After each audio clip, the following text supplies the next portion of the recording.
Hi, magandang araw po sa inyong lahat for our first reading of the day today Friday, no? Gusto ko naman pong tingnan kung ano po ang makikita natin ngayong araw na to ng Biyernes for your first reading, no? Gusto ko pong makita kung ano po ang talagang mababasa natin ngayon sa first reading of the day. For the meantime, no, sana po ay napanood nyo na po yung first, second, third, and fourth reading kahapon, no, at yung last day po, no. Talaga pong magaganda po yan, ano, at talagang malalalim. Pero ngayon po, since it's Friday, no, sana po ay tutukan nyo din po ang ating mga readings for the day. Yan, ano. Okay, tingnan po natin, buksan muna po natin. Alam nyo na ang ating mahiwagang kandila, kasi lagi ko po nakakalimutan ngayon itong ating mahiwagang kandila, no? Yan, tingnan po natin. Yan. Mamaya po gusto ko pong maglabas ng wishing incenso, o sige, pwede po tayong maglabas ng wishing incenso habang kayo po ay nanonood ng aking vlog, ay pwede po kayong mag-wish, no? At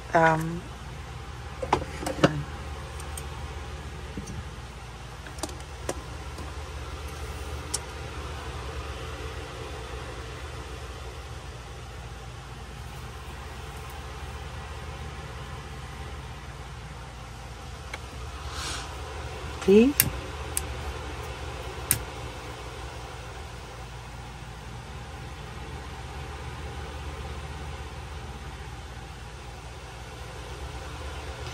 Para habang kayo po ay nanonood ng ating vlog, ayan po ang ating wishing incenso, sa kung saan po, no, ay talagang sa nakikita ko po ay dapat po kayong mag-wish, no?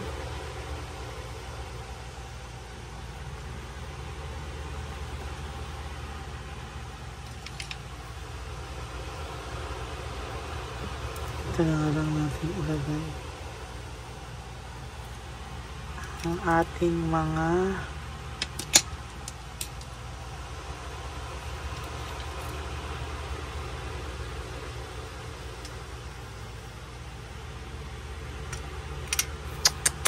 nasabi ko na.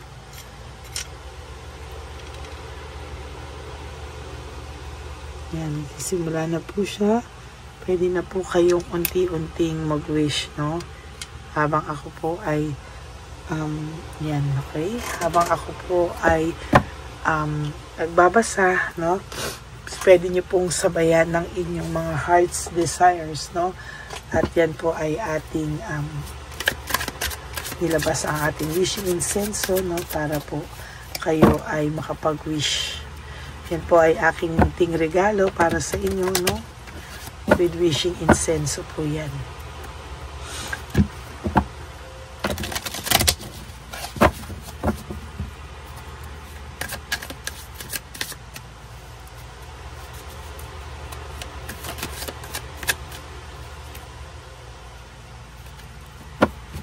Okay. Gusto ko po random na lang po, no? Para tayo po ay makaramdam ng kung ano man po ang ipapakita sa atin sa araw na ito. So nakikita ko po ngayon, no, ang ating tao po o ang inyong person po ay mixed emotions, no, sa mga oras po nito o sa magiging araw na to. Mixed emotions po ang kanyang mararamdaman. Lalo na po Friday ngayon, siya po ay pakiramdam ko ay makakaramdam talaga ng kabigatan ng kalooban sa araw ng ito, no? Kayo po ay magugulat na lamang o siya po ay magugulat na lamang, no? Parang balang araw kayo po ay talagang mabibigyan ng hustisya na may mga makakarating po sa inyong balita tungkol sa taong ito na talagang ipaparating at ipaparating po sa inyo na siya ay hindi po talaga masaya, no? end of phase sa'yo, malapit na pong matapos ang sakit na nararamdaman mo.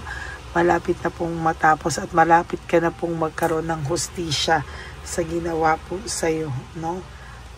Sa ngayon po talagang nakikita ko na parating na po talaga kung ano mang itong hustisya na ito para sa'yo, no?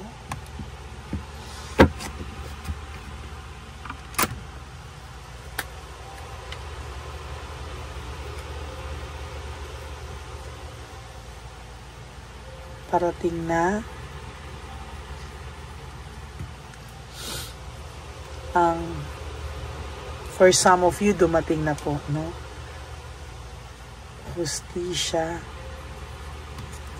sa'yo sa lahat ng mga ginawa niya sa'yo.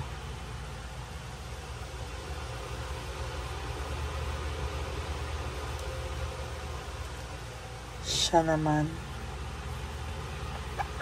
So, gusto ko po talaga tong pen na to, no? Kasi, andyan na rin po yung eraser. Ginawa niya siya naman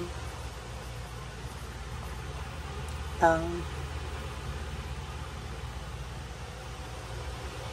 kinukuha ko lang po yung right words sa isip ko na pinaparating sa akin para sa title.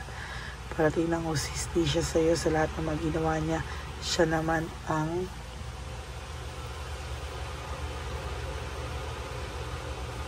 di matatahimik.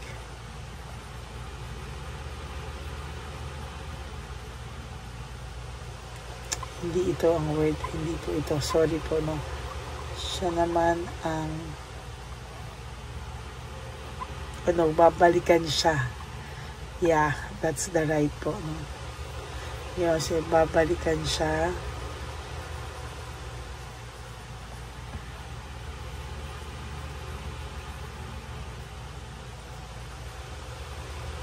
Babalikan na siya ng sobrang karma.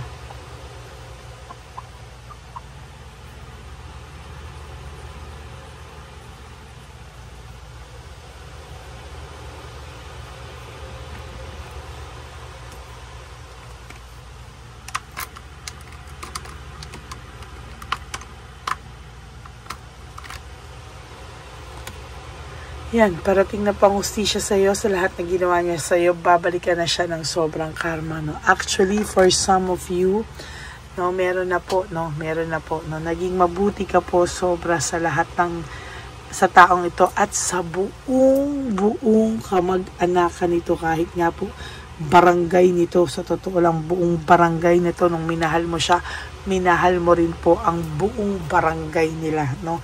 Pero ang pinalit niya po sa'yo, imbis po ikaw ay ma-appreciate niya, mahalin niya, ay talagang na-take advantage ka po at nasaktan. Pati po yung ibang tao, no, ay talagang for some of their relatives, no, ay or family po, ay sinaktan ka din po, no. Pero meron pa naman din po ako nakikita na iba niyang kamag-anak na na-appreciate ka po, sa totoo lang, no. Ang tao pong ito ngayon ay nakakaramdam talaga ng pag-iisip sa inyong dalawa, no. Talagang babaliktad po talaga yung mundo nyo, no. Talagang yung hustisya inaantay mo sa pagsira niya sa relasyon nyo, sa pagsira niya po sa lahat, ay babalik po sa kanya ng bonggang-bongga. Ginusto niya po na talagang siya yung manalo, siya po yung magmukhang masaya, pero kabaliktaran po niyan ang katotohanan. Sa katotohanan lang po, gusto niya po ng peace of mind, gusto niya po ng mga gusto niya po ng talagang makapagpahinga, no. Ang pati ang isipan niya, ang puso niya ay makapagpahinga, sa totoo lang. Sa dami po ng mga ginawa niya sa iyong hindi niya pinag-isipan, yan po ay isa-isa niyang aanihin, no. Talaga pong nai-stress and burn out itong taong ito.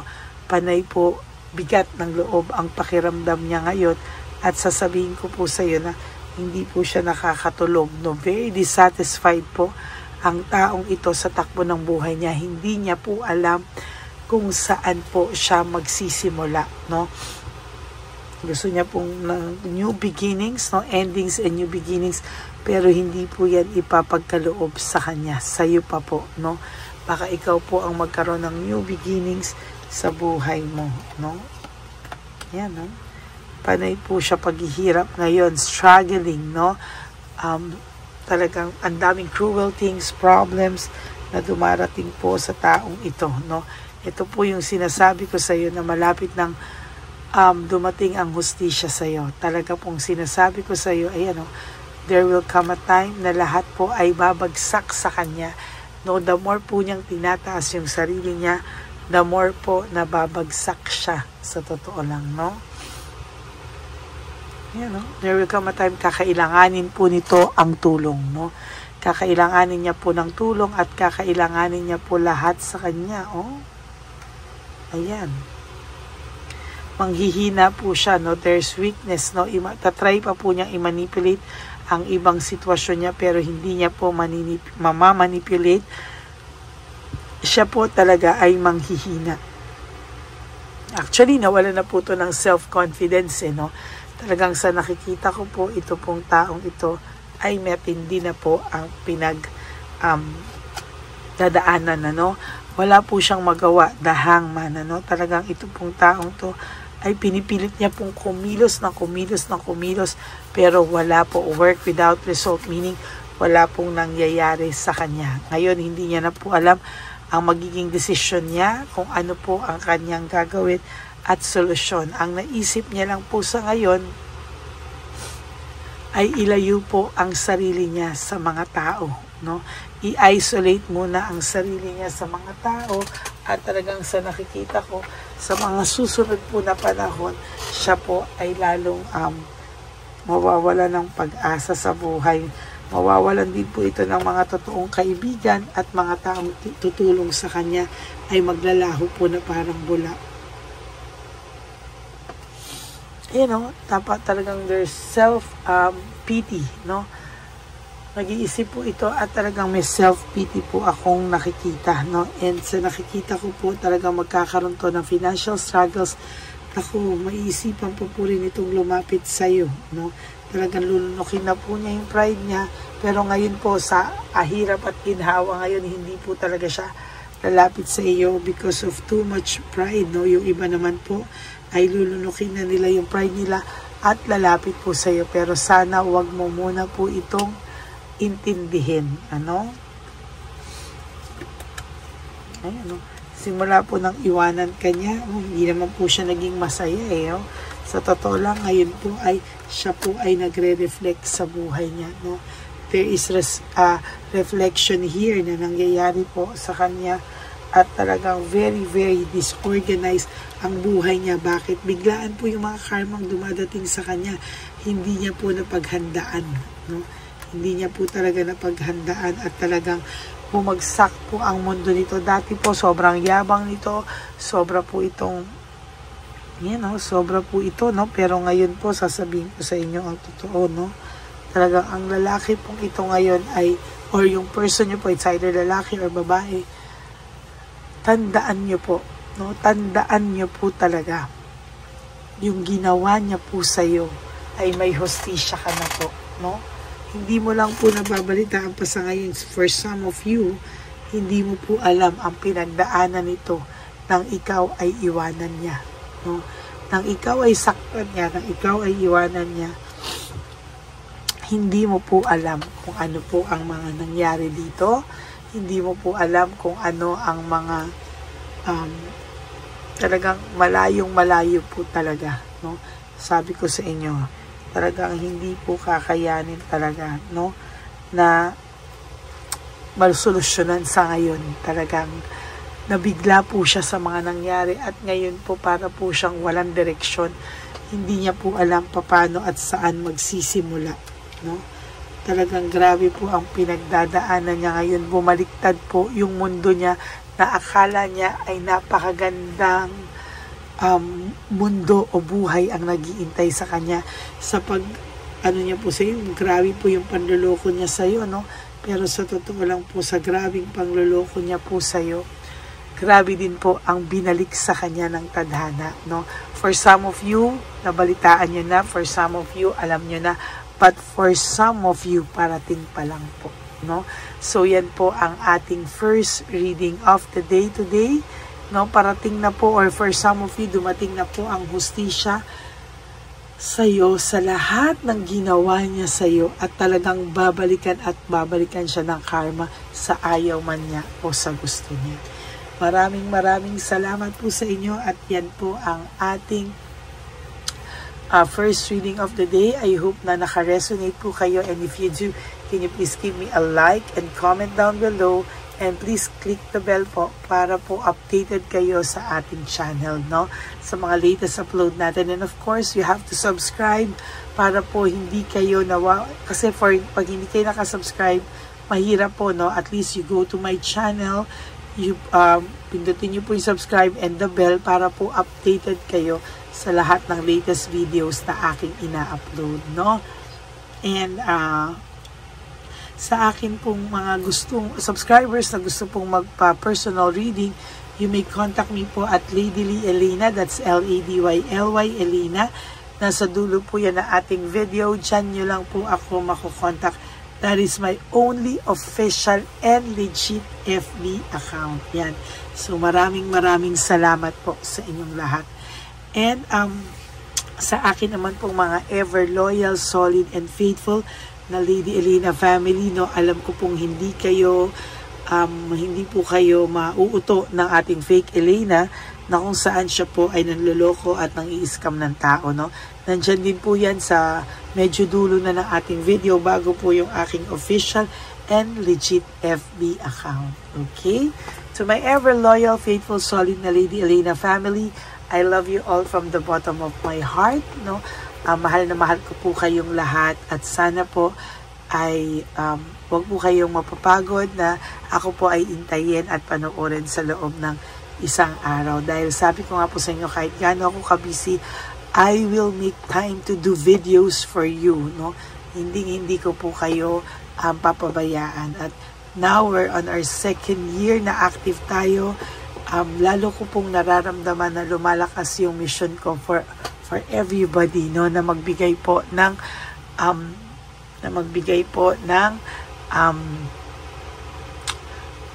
mensahe para sa inyo sa araw na ito, no. Kaya maraming salamat po sa inyong lahat. So mauubos na po yung ating wishing candle. Ngayon po tayo ay pupukpukin na natin to, no. Yan, para yan po ay unti-unti nang marinig.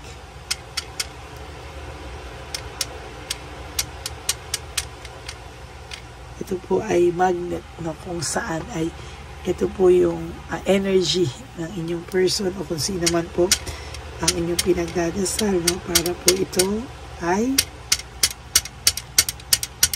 yan, pinukpok ko lang po siya ng pinukpok, no, para po lumabas ang inyong mga wini-wish sa taong ito.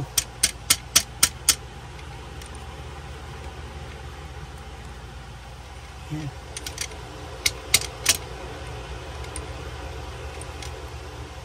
Pinupukpok ko po siya itong ating magnet, no, para po talagang maramdaman niya po, no, at nang lumambot po ang kanyang puso, no.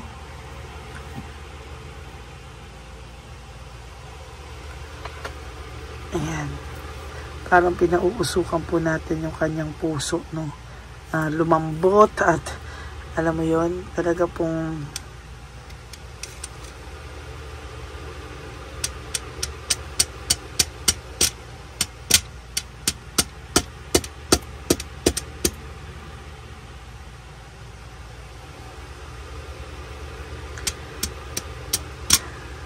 yan. Dinadasal po natin ngayon na kung ano man po ang inyong wish ay dadalhin niya po sa araw na to, no? Maiisip niya po sa araw na ito.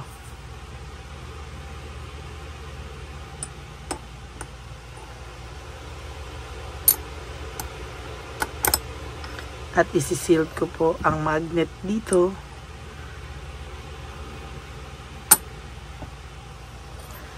Dumidikit na po yung magnet. Minsan po talagang Yan, dapat hindi siya magdikit. Yan, okay.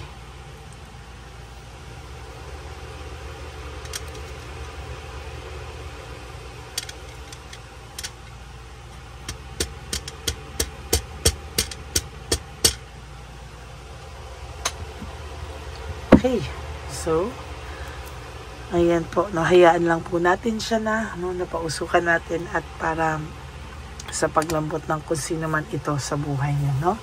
Okay, so, alam niyo po ang aking laging payo sa inyo is just to live one day at a time. You wake up each day, do 3 things that will make you happy for today. Be grateful po, no? Because, binigyan pa po tayo ni Lord ng chance mabuhay at binigyan pa po tayo ni Lord ng chance na maging masaya, no? At talagang sinasabi ko nga po sa inyo na you have to love yourself, you have to forgive yourself dahil self-love is still the best love of all, no? And of course that life is so short, don't make it shorter by stressing yourself from all the pains and heartaches na binigay po sa inyo ng kahapon. Just surrender everything to the divine universe and just let go and let God write your life and love story. I will be back for another set of reading. Huwag po kayong maiinip ha. Ako po ay magbabalik para sa ating second reading of the day. So ngayon po ay yung mga wish nyo po, ayan para siya po ay lumambot ang kanyang puso o maisip ka po niya sa araw na ito. No? Maraming salamat po sa inyong lahat and may God bless you all. Bye! Okay, update po, may nagpanggap pong subscriber natin na siya po ay magpapahula sa fake na Lady Elena, kaya ayan hinihingan po siya ng $80 at ang cell po niya ay nabigay at nakuha. Ang pangalan niya po sa cell ay Julian Albert, no? Siya po ay may cell account din, kaya mag-iingat po kayo. Ayan po, no, kung sino man po yung scammer na Julian Albert na yan, no, iinsensuhan po natin yan para siya po ay makonsensya. Kung wala man po siyang konsensya, at least po bumalik sa kanya lahat po ng kanyang ginagawa at maling-mali po yan, basahin niyo po lahat yan, makikita niyo po, ayan po ang cell number niya at Julian Albert na yan, para po talagang mai-report din po natin yan na siya ay gumagamit ng cell account na Julian Albert. Mag-ingat po kayo, ayan po yung number niya, ayan po yung pangalan niya. Huwag po kayong magpauto. Nakita nyo naman po, napakalayo po ng pangalan ko sa pangalan ng pinagsesendan nyo po ng account o ng pera. Kaya mag-ingat po kayo at beware sa scammer na to. At talagang ayan po, pinost ko po ang kanyang pangalan dito para maging babala po sa inyong lahat. Maraming salamat po. At mag-ingat po kayo, paki-report po ang page na yan, ang messenger niya na Lady Elena. Maraming salamat po and God bless you all. Ayan, sa susunod po makikita niyo yung account niya na i-report niyo. Salamat po na marami. Magandang gabi po ulit sa inyong lahat. Ako po ay muling nagpapaalala sa inyo na mayroon pong lumalabas sa FB at Messenger account na fake account po, nang hihingi po ng $25 through PayPal at hindi po yan totoo. Huwag po kayong maniwala dyan. At pag sinabi mo po na gusto ko pong marinig ang boses nyo or makita kayo, ang sasabihin po ay magbibigay kami ng link. Buksan mo yan at pagkatapos ay makikita mo ako. Huwag po kayong maniniwala dahil yan po ay hindi totoo. Yan po ay isang malaking scam na pag binuksan nyo po ay mahahack po lahat sa inyo. Mahahack po ang inyong mga personal details. Lahat ay mahahack. Ako po ay nalulungkot na ito po ay nangyari, ngunit sa talagang may mga tao pong masasama at may mga tao po talagang hindi makatiis na hindi gumawa ng masama sa ibang tao. Pero maging aware po sana kayo, tulungan nyo po ako, i-report po natin yung fake na yan at sa FB para siya po ay mawala na at wala na po siyang mabiktima pa. Nandyan po lahat ng details At maraming salamat po sa inyong lahat. Maraming salamat po sa inyong lahat at mag-iingat po kayo.